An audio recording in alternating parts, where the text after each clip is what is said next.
नमस्कार दोस्तों, नई वीडियो में आप सभी का बहुत बहुत स्वागत है। और आज की कहानी का शीर्षक है समझदार बहू। शाम को गर्मी थोड़ी थमी तो मैं पड़ोस में जाकर जूही के पास बैठ गई। उसकी सासू माँ कई दिनों से बीमार है। सोचा खबर भी ले आऊँ और बैठ भी आऊँ। मेरे बैठे बैठे उनकी तीनों देवरानियाँ भी आ गई। अम्मा जी कैसी हैं, शिष्टाचार वर्ष पूछकर इत्मीनान से चाय पीने लगी। फिर एक एक करके अम्मा जी की बातें होने लगी, सिर्फ शिकायतें। जब मैं आई तो अम्मा जी ने ऐसा कहा, वैसा कहा, ये किया, वो किया।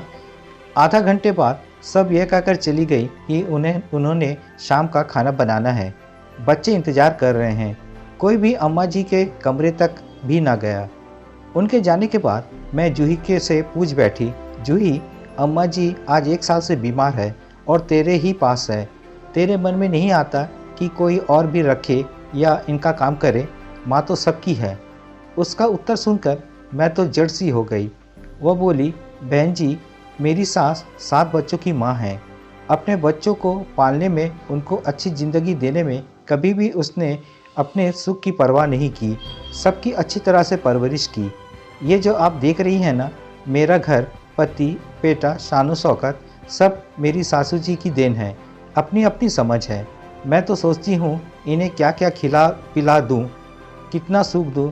मेरे बेटे बेटी अपनी दादी माँ के पास सुबह शाम बैठते हैं।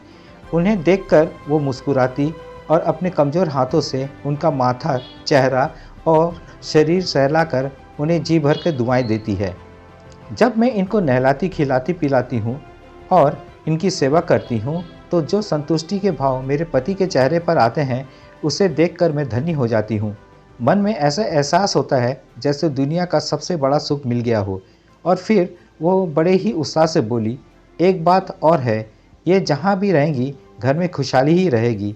ये तो मेरा तीसरा बच्चा बन चुकी है। और ये कहकर वो सुबक सुबक कर रो पड़ी।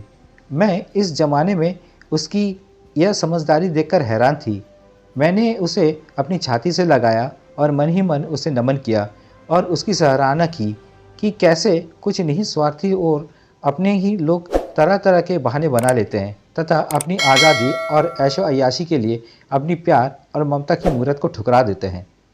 तो दोस्तों, ये थी आज की कहानी। अगर कहानी पसंद आए तो कमेंट्स, लाइक और शेयर ज़रूर कीजिएगा और चैनल में नए हो तो सब्सक्राइब जरूर कीजिएगा। तो मिलते हैं नई वीडियो में एक नई कहानी के साथ। चैनल में बने रहने के लिए बहुत बहुत धन्यवाद।